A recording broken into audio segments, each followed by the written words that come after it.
God bless the great state of Ohio. Somebody told me there are conservatives in Ohio. And I am thrilled to be here with so many patriots.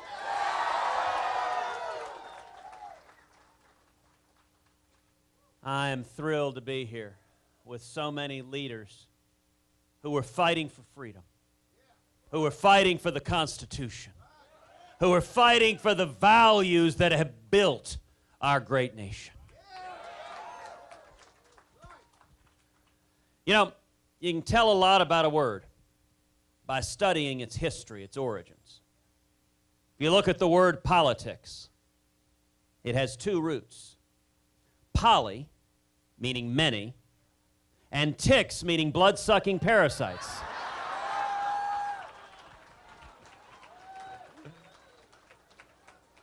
And that is a fairly accurate description of Washington, D.C.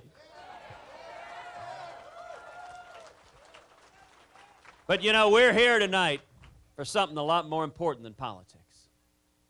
We're here tonight because our country's in crisis. We're here tonight because we're bankrupting our kids and grandkids. Because our constitutional rights are under assault. And because America has receded from leadership in the world. And yet I'm here tonight with a word of hope and encouragement. People are waking up all over this country. There is a spirit of awakening.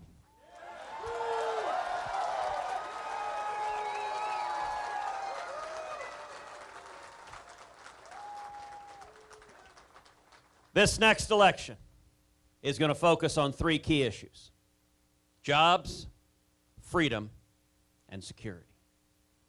Let's talk about each of them. Let's start with jobs. I want to talk for a minute to all the single moms who are here, who are working 2 or 3 part-time jobs, who've had your hours forcibly reduced to 28, 29 hours a week because Obamacare kicks in at 30 hours a week.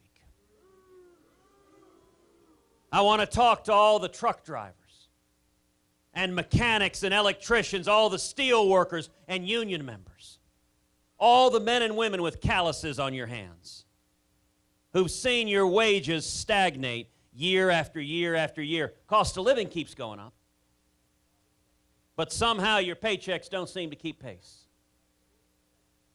I want to talk to all the young people.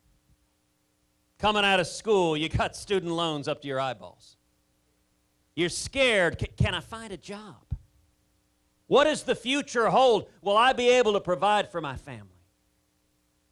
And you know, the media tries to tell us this is as good as it gets. Let me tell you, that is an utter lie.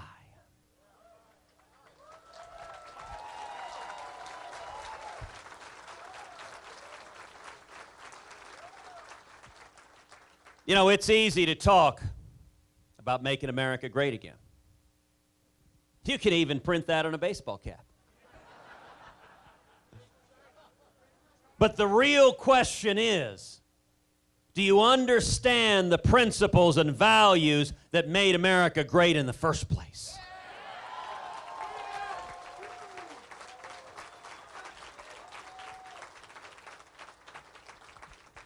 The heart of our economy isn't Washington, D.C., and it isn't New York City.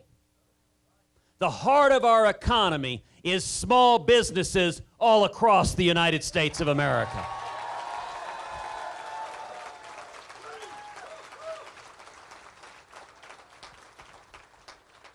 If you want to kill the economy, do what we've done the last 7 years, hammer the living daylights out of small businesses.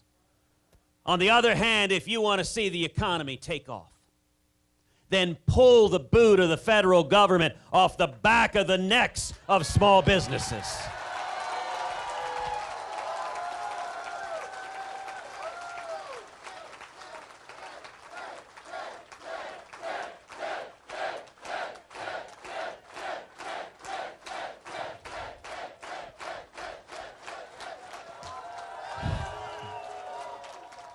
If I'm elected president, if and when we will repeal every word of Obamacare.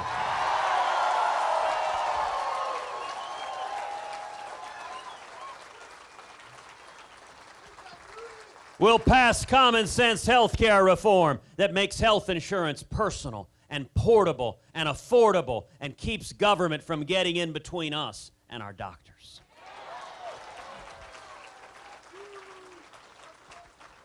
And we will pass a simple flat tax.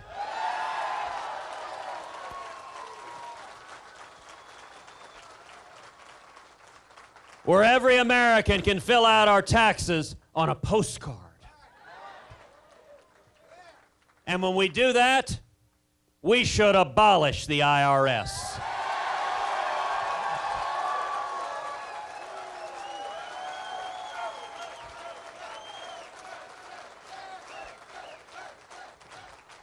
We're going to rein in the EPA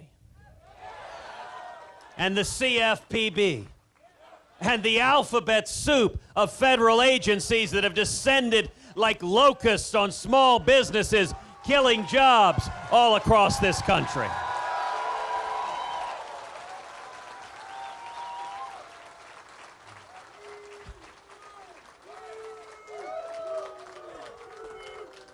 And we're going to stop amnesty and secure the borders and end sanctuary cities and end welfare benefits for those here illegally.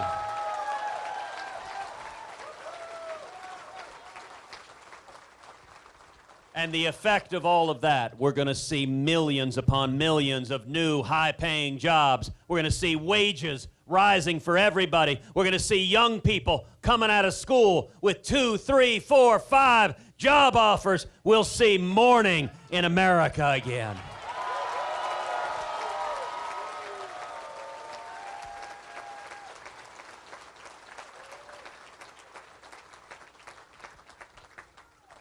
The second critical issue in this election is freedom. You know, just a few weeks ago, with the passing of Justice Scalia, it underscored just how high the stakes are in this election. We're going to.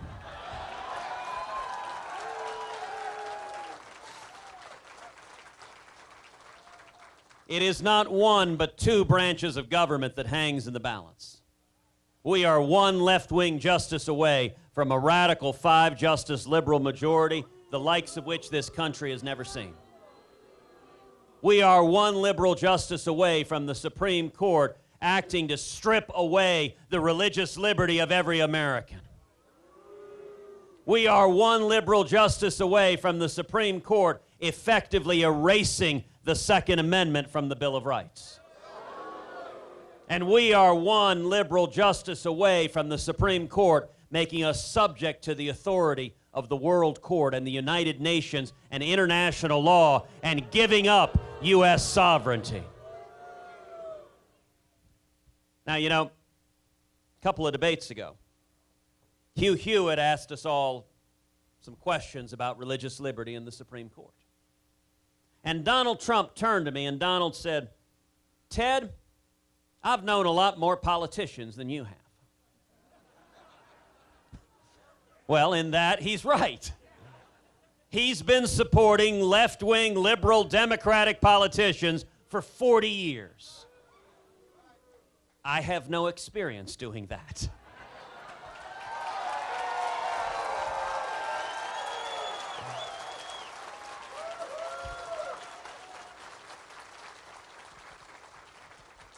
But Donald continued, he said, "Ted, when it comes to the Supreme Court and religious liberty, you got to learn to compromise. You got to learn to work with the Democrats to cut a deal, to go along, to get along."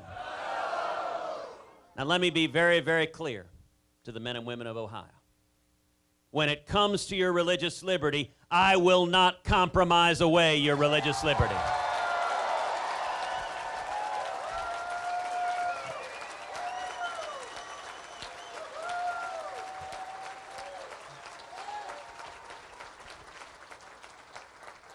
And I will not compromise away your Second Amendment right to keep and bear arms.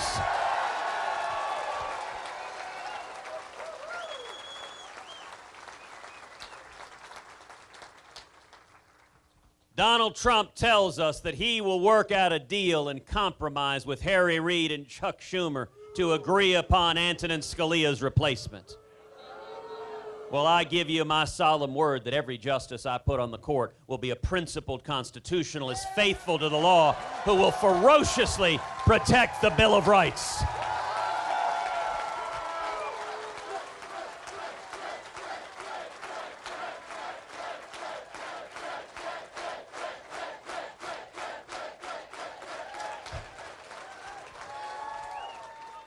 The third critical issue in this election is security. For 7 years, we've seen a president who abandons our friends and allies and who shows weakness and appeasement to our enemies. You know, again, 2 debates ago, Donald Trump explained, if he were president, he would be neutral between Israel and the Palestinians. Well, let me be very, very clear. As president, I will not be neutral.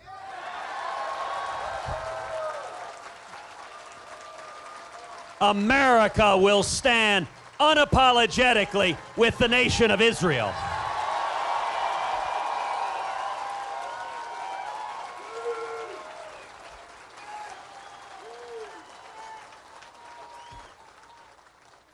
And you know, anyone who can't tell the difference between our friends and allies, anyone who can't tell the difference between the nation of Israel and Islamic terrorists who want to murder us, that raises real questions about their fitness and judgment to be commander-in-chief.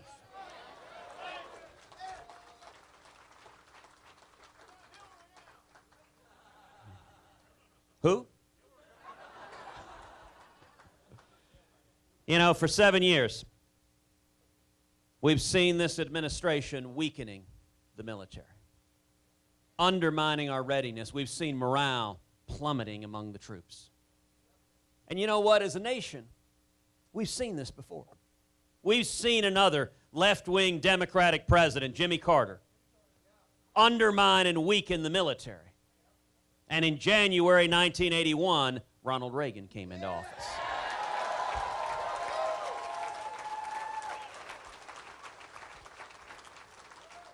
And what did Reagan do? He cut taxes, he lifted regulations, small businesses exploded. We saw millions of high-paying jobs that generated trillions in new government revenue. He used that money to rebuild the military, and we bankrupted the Soviet Union and won the Cold War.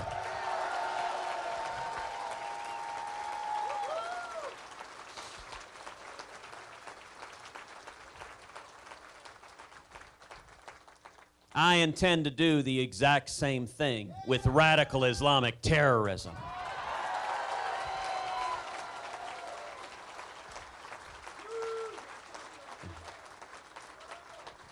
We're going to repeal Obamacare and pass a flat tax and lift the regulations, and we will see millions of new jobs, wages going up. It'll generate trillions in new government revenue, and we will use that money to rebuild this military so it remains the mightiest fighting force on the face of the planet.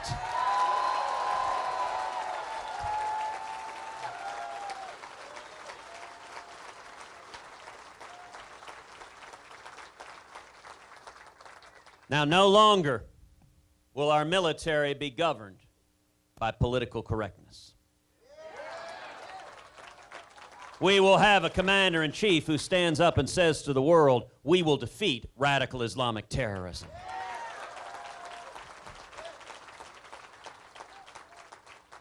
We'll have a president willing to utter the words, radical Islamic terrorism.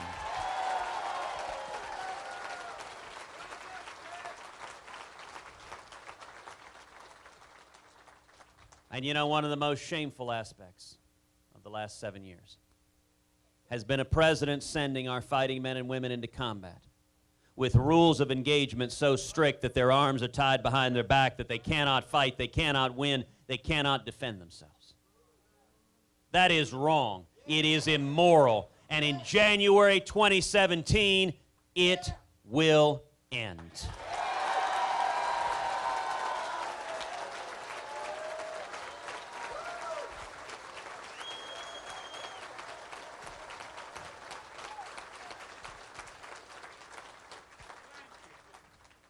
You know, America has always been reluctant to use military force. We are slow to anger.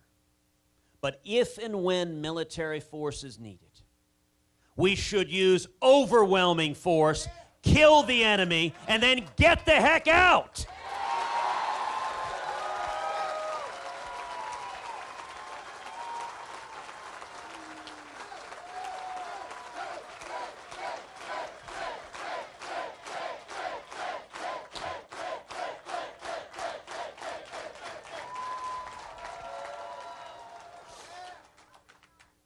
We're 48 hours away from Election Day. And you know, it's interesting, if you look back over the past year, we started a year ago with 17 Republican candidates. A fantastic, young, talented, diverse, dynamic field of candidates.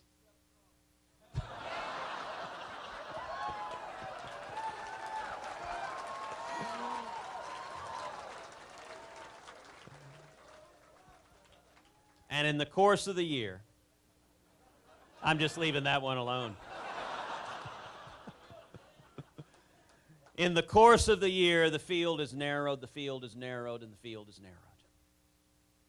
I want to take a minute now to speak to the 65 to 70% of Republicans here in Ohio and across the country who understand that Donald Trump is not the best nominee to go head-to-head with Hillary Clinton.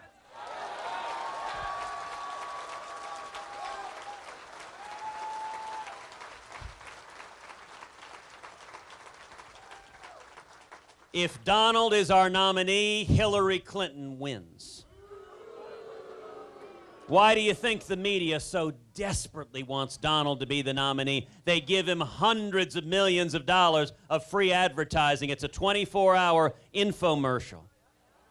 I keep expecting a telethon and Jerry Lewis to come out soon and say, the corporate bosses have said Trump's got to be the guy because he's the only person on earth Hillary Clinton can beat.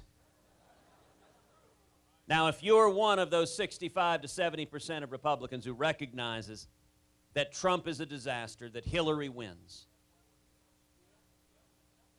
then I would say the only way to beat Donald is what has been happening, has been Republicans coming together and uniting and standing as one.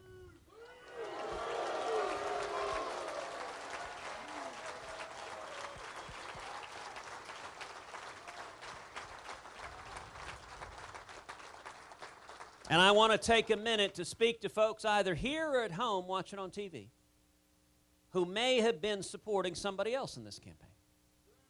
Maybe you started out supporting Jeb Bush or Chris Christie. Maybe you were supporting Rand Paul or Mike Huckabee. Maybe you were supporting Carly Fiorina or Ben Carson. Maybe now you're thinking of supporting John Kasich or Marco Rubio. Let me say this. All of them are good, honorable, decent people. I like and respect all of them. But none of them has any viable path whatsoever to beating Donald Trump and becoming the Republican nominee.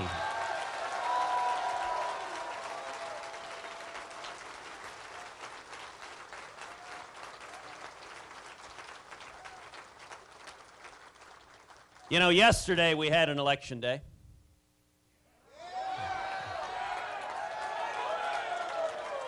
Two places voted. The District of Columbia voted. And I came in dead last.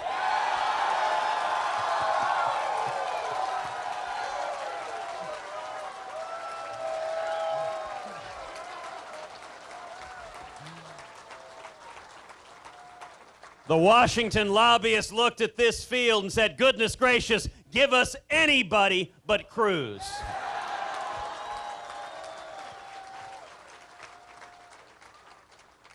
And also yesterday was the state of Wyoming.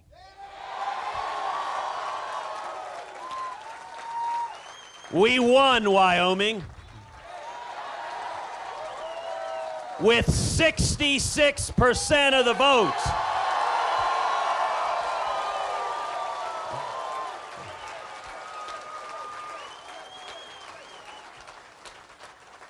This fellow, Donald Trump, I've seen his name on TV.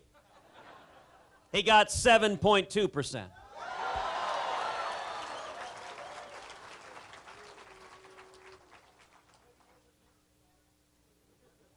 If you had been supporting someone else, I would say to you, we welcome you to our team. Come on in, the water's fine. We welcome you with open arms. Because what is abundantly clear now is there is only one campaign that has beaten Donald Trump over and over and over again, and that can and will beat Donald Trump, and that is our campaign.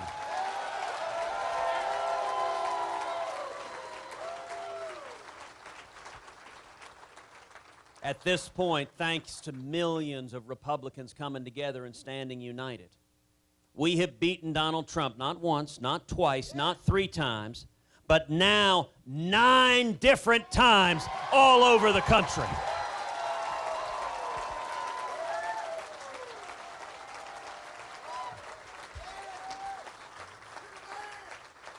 By the way, have y'all noticed that Donald kind of twitches when he hears that? Like at the last debate, oh, okay, maybe Ted has won 3 or 4. This math thing does not seem to be a strong feature of yours. Come on, Donald, say it. 9. 9. Ask a German, are you going to be the nominee? 9.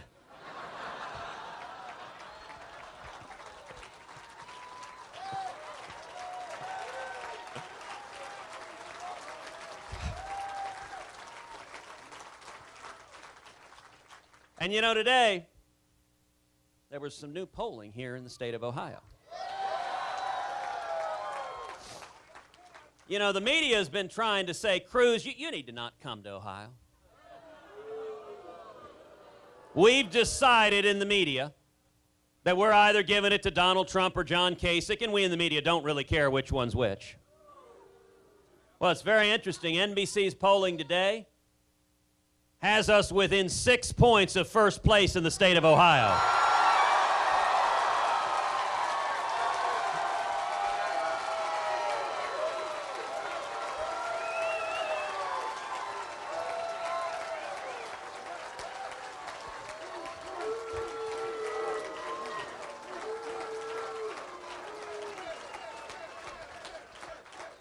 You know, that same NBC poll, not exactly a right-wing polling outfit, that same NBC poll has us beating Hillary Clinton in Ohio in the general election.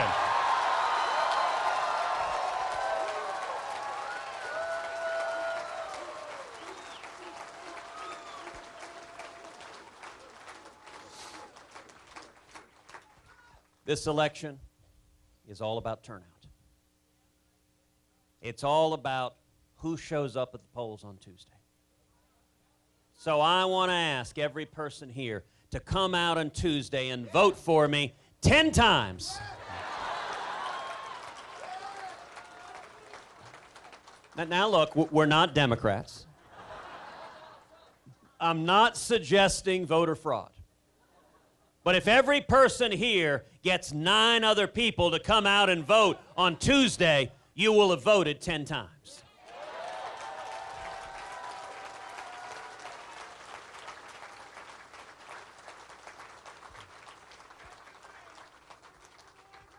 And you know, maybe you're not yet old enough to vote. If you get 10 other people to come out and vote on Tuesday, you will have voted 10 times before you turn 18.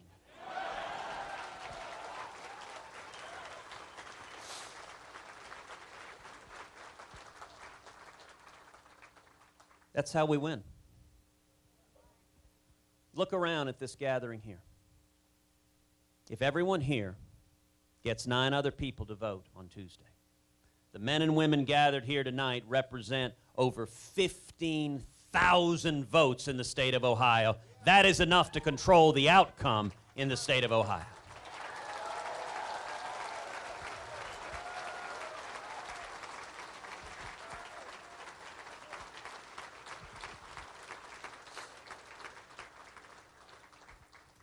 And if we stand together, we will win the nomination and beat Donald Trump.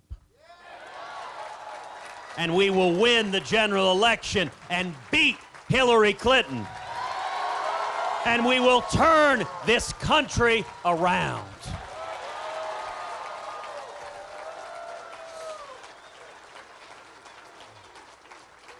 You know, it took Jimmy Carter to give us Ronald Reagan. And I am convinced the most long-lasting legacy of Barack Obama is going to be a new generation of leaders in the Republican Party who stand and fight for freedom, who stand and fight for the Constitution, and who stand and fight for the Judeo-Christian values that built this great nation. Thank you, and God bless you.